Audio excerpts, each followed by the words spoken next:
अच्छा बच्चों, तो पिछले वीडियो में हमने टॉर्क के बारे में बात किया था और आज के वीडियो में हम इलेक्ट्रिक फ्लक्स के बारे में बात करेंगे, गॉस थ्योरम के बारे में बात करेंगे, प्रूफ ऑफ गॉस लॉ इसके बारे में बात करेंगे। लेकिन पिछले वीडियो का थोड़ा सा रिमाइंड करा देते हैं आप लोगों को। जो हम लोगों ने टॉर्क फाइंड किया था, torque equal to P E sine theta, torque equal to P E sine theta. अब इसमें देखिए, इसमें स्पेशल केस आता है। स्पेशल केस क्या है कि when P and E are in same direction, जब P और E सेम डायरेक्शन में हो, मतलब ये हो गया इलेक्ट्रिक फील्ड, ये हो गया इलेक्ट्रिक फील्ड E। और हमने जो प्रूफ किया था उसमें इस प्रकार लिया था डाइपोल को, ये माइनस क्यू, ये प्लस क्यू, ये हो गया डाइपोल मोमेंट इलेक्ट्रिक फील्ड के साथ थीटा एंगल बना रहा है।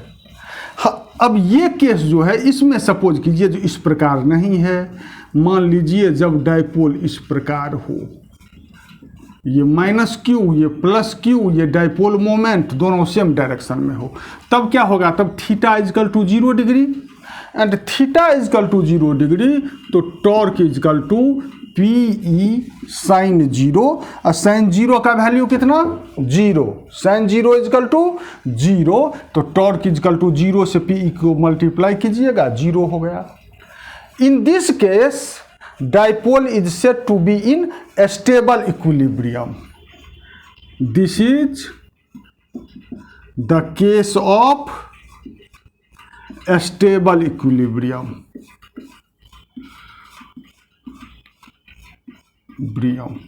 दूसरा केस देखिए, when P and E are anti-parallel.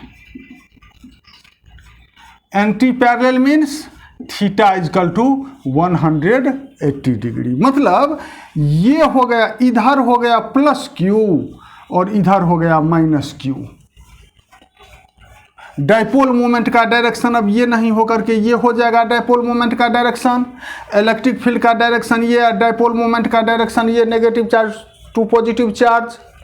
तो यहाँ पर मैं थीटा इजकल टू 180 डिग्री, तो torque equal to P E sine 180 degree, और साइन 180 भी 0, तो टॉर्क इजकल टू हो जाएगा 0।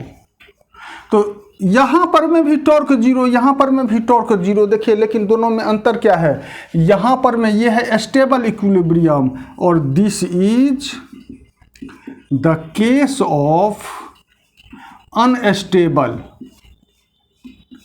इक्विलिब्रियम। यहां पर मैं यह अनस्टेबल इक्विलिब्रियम में है, लेकिन यह अनस्टेबल इक्विलिब्रियम में है। क्यों अनस्टेबल इक्विलिब्रियम में, कि इसको थोड़ा सा अगर आप यहां से घुमा देंगे, ऐसे कर देंगे थीटा एंगल से, प्लस और माइनस क्यू, ये सराक से इधर फोर्स अनुभव करेगा, ये इधर फोर्स अनुभव करेगा, ये रोटेट हो जाएगा। थोड़ा सा हिला डुला देंगे कि यह तुरंत रोटेट हो जाएगा, तो ये हो गया अनस्टेबल इक्विलिब्रियम। और थर्ड केस है कि व्हेन डाइपोल इज परपेंडिकुलर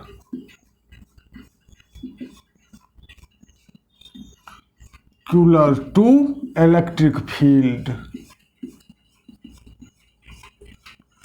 जब डाइपोल, तो थीटा इजकल टू कितना हो गया, 90 डिग्री, और torque equal to P E sine 90, that is sine 90 equal to 1 P E. Torque experience will B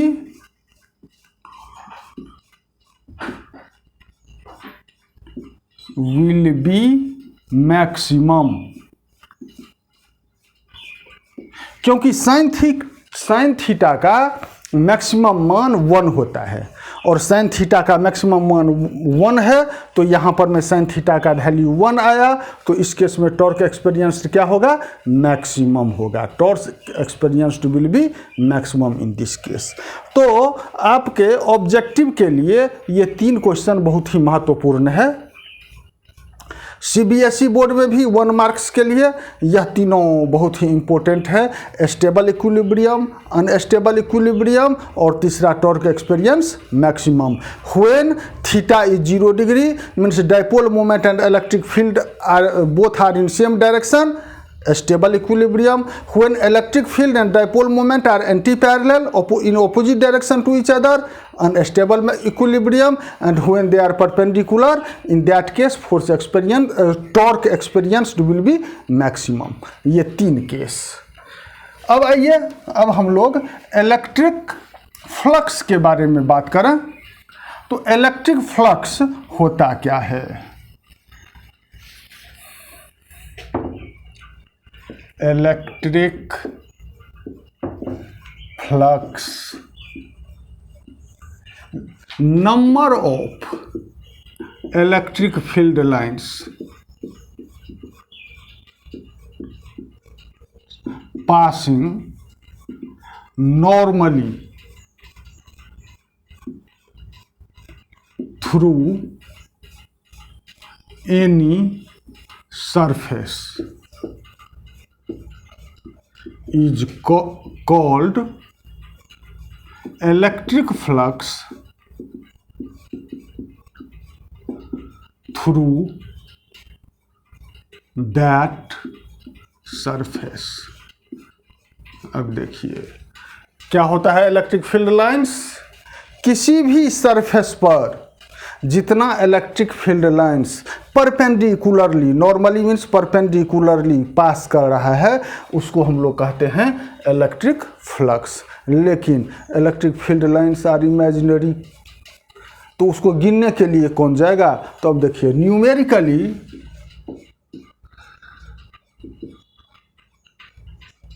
it is defined as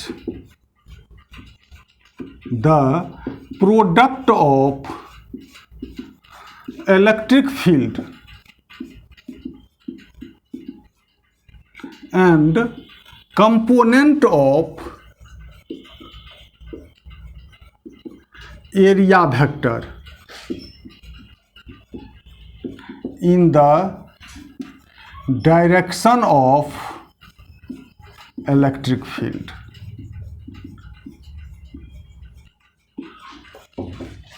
सबसे पहले ये ध्यान में रखिए, जो एरिया जो है वो वेक्टर क्वांटिटी है। एरिया कौन सा क्वांटिटी है? वेक्टर क्वांटिटी है। और एरिया जब वेक्टर क्वांटिटी है तो उसका कोई ना कोई डायरेक्शन होगा। तो उसका डायरेक्शन क्या होगा? तो perpendicular to the plane of the surface. For example suppose कीजिए जो यही एक सिलेंडर है, अब ये इसका हम लोग एरिया, ये कंपोनेंट ये लेते हैं, ये सरफेस, तो इस सरफेस का एरिया वेक्टर क्या होगा?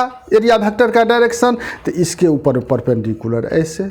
अगर मान लीजिए यह यहाँ पर में हम लोग लेते हैं तो इस सरफेस के परपेंडिकुलर ऐसे, ये सरफेस लेते हैं तो इसके ऊपर परपेंडिकुलर ऐसे। अगर ये बोर्ड का ये सरफेस लीजिए तो ये एरिया हुआ, तो इस एरिया वेक्टर का डायरेक्शन क्या हुआ? इसके ऊपर में परपेंडिकुलर ऐसे एरिया वेक्टर का डायरेक्शन होता है। तो इलेक्ट्रिक फ्लक्स को न्यूमेरिकली हम लोग डिफाइन करते हैं product of electric field and component of area vector in the direction of electric field. For example देख लीजिए, ये हो गया आपको इलेक्ट्रिक फील्ड। सपोज कीजिए इसमें कोई एक सरफेस रखा हुआ है, ये सरफेस है। सरफेस का कोई एक एलिमेंट ले लीजिए, ये एलिमेंट, इसका एरिया हो गया ds। अब एरिया वेक्टर का डायरेक्शन क्या होगा? तो इसके ऊपर में परपेंडिकुलर, ये हो गया ds, जो इलेक्ट्रिक फील्ड के साथ थीटा एंगल बनाती है। इलेक्ट्रिक फील्ड के साथ कौन सा एंगल? Theta angle. तो यहाँ पर हम लोग इलेक्ट्रिक फ्लक्स इस स्मॉल सर्व एलिमेंट के कारण जो निकालेंगे, यह d phi इजकल टू क्या क्या? तो product of electric field into component of area vector in the direction of electric field. अब हम लोग इस एरिया वेक्टर को रिजॉल्व करते हैं दो कंपोनेंट में। तो एक इधर आएगा, क्या आएगा? ds cos थीटा, और एक इधर आएगा ds sin थीटा।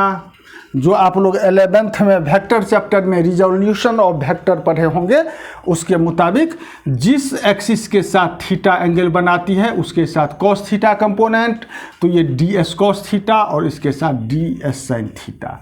तो हम लोग कौन कौन सा प्रोडक्ट निकालेंगे? Product of electric field and component of area vector in the direction of electric field. Electric field के डायरेक्शन में एरिया वेक्टर का कौन सा कंपोनेंट है? ds cos theta. तो d phi is equal to e ds cos theta. तो d phi is equal to, इसको हम लोग E डॉट ds लिख सकते हैं, क्योंकि A dot B is equal to A B cos theta, तो E dot ds is equal to E ds cos theta.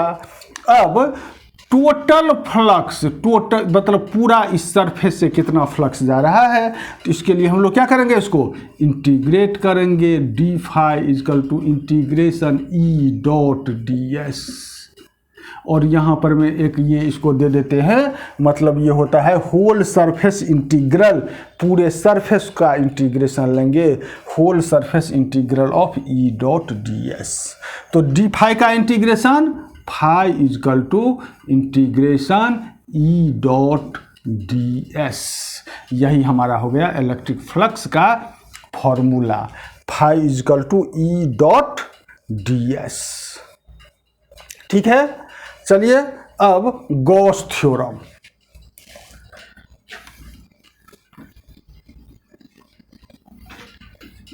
चलिए वीडियो को पॉज करके आप लोग नोट बना लीजिएगा, जो बहुत ही जरूरी है। और गॉस थ्योरम देखिए, गॉस थ्योरम, गॉस या गॉस लॉ भी कहा जाता है इसको, जो कहिए आप, Gauss theorem, Gauss law.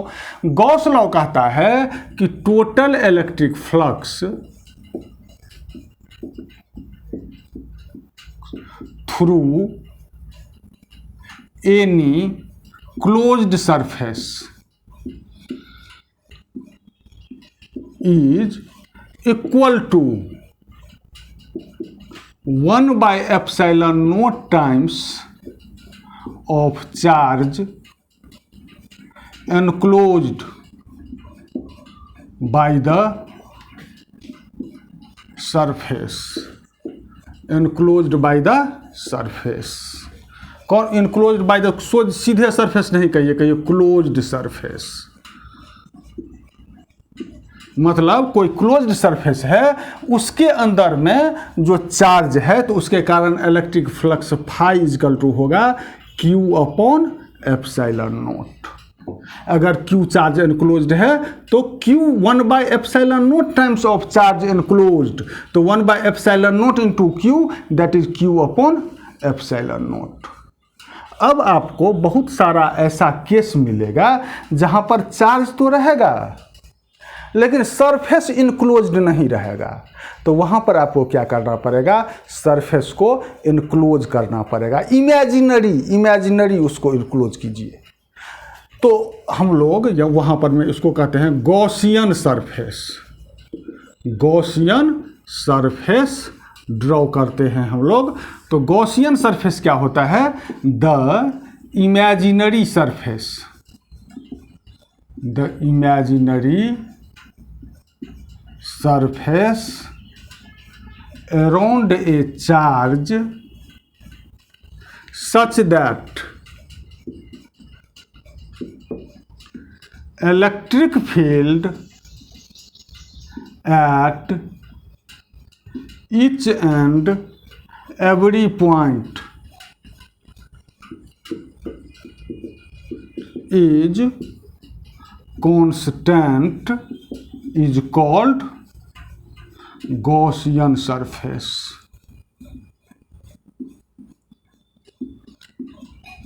The imaginary surface around a charge such that electric field at each and every point is constant is called Gaussian surface. इसे ही हम लोग कहते हैं Gaussian surface. For example suppose कीजिए यहाँ पर पॉइंट चार्ज ले लिए Q, तो इसके कारण गॉसियन सरफेस कैसा होगा, तब Q का जो इलेक्ट्रिक फील्ड कांस्टेंट, तो इलेक्ट्रिक फील्ड R दूरी पर में ऊपर नीचे अगल बगल चारों ओर कांस्टेंट होगा, तो ऊपर नीचे अगल बगल सारे उसको एक सरफेस के रूप में कंसीडर कीजिएगा, तो वह स्फीयर आएगा।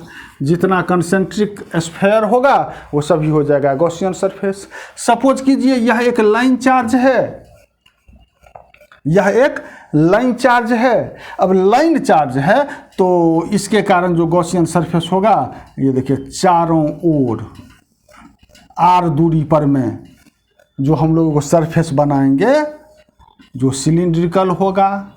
फॉर एग्जांपल आपका जो कलम है उसमें रिफिल के ऊपर में सपोज कीजिए जो चार्ज है, तो ऊपर का जो सरफेस हो गया उसका, वो हो गया उसका Gaussian surface, because that each and every point of that surface is equidistant, बराबर दूरी पे है उस रिफिल से, इसीलिए इसके कारण ऐसा हो जाएगा Gaussian surface.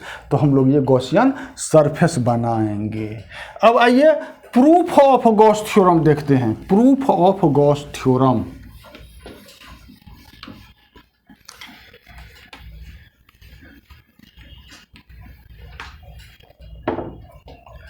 Proof of Gauss law या गॉस थ्योरम। इसको प्रूफ करने के लिए यहां पर में एक पॉइंट चार्ज कंसीडर कीजिए। इसके कारण एक गॉसियन सरफेस जो स्फेरिकल है ये कंसीडर कीजिए। यहां पे दो चार लाइन लिख दीजिए। Let us consider a point charge Q. We had drawn a Gaussian surface around the charge Q. Gaussian surface हम लोगों ने ड्रॉ किया। अब देखिए इसका कोई हम एरिया वेक्टर यह ले लेते हैं। एरिया वेक्टर का डायरेक्शन परपेंडिकुलर ds होगा, तो इस बिंदु पर इलेक्ट्रिक फील्ड का भी डायरेक्शन यही होगा। इलेक्ट्रिक फील्ड का भी डायरेक्शन सेम होगा Q। Since at any point on Gaussian surface E and ds are in same direction।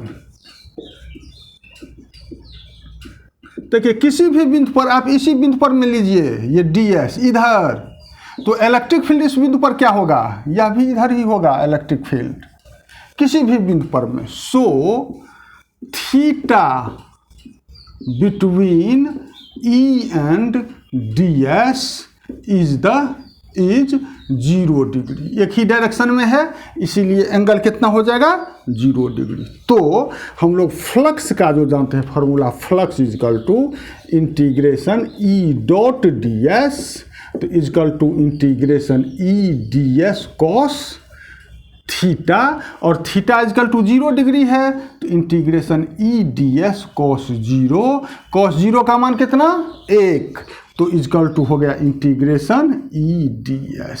अब आइए तो फाई इजकल टू, अब electric field on Gaussian surface is constant, और हम लोग इंटीग्रेशन में कांस्टेंट टर्म को बाहर निकालते हैं, तो बाहर निकालिए E इंटीग्रेशन ds, और phi is equal to electric field point charge के कारण इस r दूरी पर में क्या हो जाएगा 1/4 pi epsilon naught Q by r square, और ds है इस स्मॉल एलिमेंट का एरिया, इसको इंटीग्रेट कीजिएगा तो होल स्फीयर का एरिया आएगा, और होल स्फीयर का एरिया कितना 4 पाई r स्क्वायर। अब देखिए 4 पाई r स्क्वायर कैंसिल, तो फाई बराबर क्या हो गया Q by epsilon not. Proved. Proved, ये प्रूफ हो गया। चलिए इसको अच्छे से नोट तैयार कीजिए। अब बहुत सिंपल है इसका प्रूफ। और जब आप बिहार बोर्ड का या सीबीएसई बोर्ड का किसी भी बोर्ड का क्वेश्चन पेपर उल्टा करके देखेंगे तो किसी भी क्वेश्चन को अगर रिपीट किया है तो Gauss law, what is electric flux, state and proof Gauss law. इसके बाद नेक्स्ट वीडियो में जो एप्लीकेशन ऑफ गॉस लॉ आप लोगों को बतलाने जा रहे हैं तो वो एप्लीकेशन ऑफ गॉस लॉ, इसको मतलब इलेक्ट्रिक फ्लक्स, गॉस लॉ और एप्लीकेशन ऑफ गॉस लॉ को इतना बार रिपीट किया है जो पूछिए मत। मे बी आपके कमिंग एग्जामिनेशन में ये क्वेश्चन पूछे, इसीलिए इसको ढंग से समझ लीजिएगा। Thank you for watching my video. और अगर आपको हमारा वीडियो पसंद आता हो तो हमारे चैनल को ज़रूर सब्सक्राइब कीजिए।